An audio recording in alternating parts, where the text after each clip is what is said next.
తదుపరి ఎం. ఎం అనేటువంటి అక్షరం మురళి, మాధవ ఇటువంటి నామధేయాలతో కలిగి ఉంటుంది.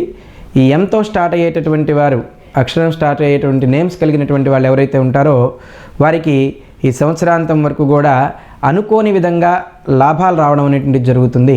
అది ఆకస్మికమైనటువంటి ధనలాభం కావచ్చు, ఆకస్మికమైనటువంటి స్త్రీ లాభం కావచ్చు. ఏ రకంగానైనా సరే వీరికి అనుకూలమైనటువంటి వాతావరణం ఈ సంవత్సరం ధనం విషయంలోనూ స్త్రీల విషయంలోనూ కనబడుతోంది. ప్రశాంతమైనటువంటి వాతావరణం ఉంటుంది. వీరు చేయకూడనటువంటి పనులు ఏవయ్యంటే అనవసరంగా వేరే వాళ్ళని నమ్మి పెట్టుబడులు పెట్టడం అనేటువంటిది మటుకు వీరికి చాలా ప్రమాదకరం. షేర్ మార్కెట్ కానివ్వండి, ఇటువంటి వాటి జోలికి వీళ్ళు వెళ్ళే అవకాశం ఉంది. కనుక అటువంటి వాటికి వెళ్లకుండా ఉండడం చేత సుఖవంతమైనటువంటి జీవనం సాగిస్తారు. ప్రశాంతంగా ఉండడం అనేటువంటిది జరుగుతుంది.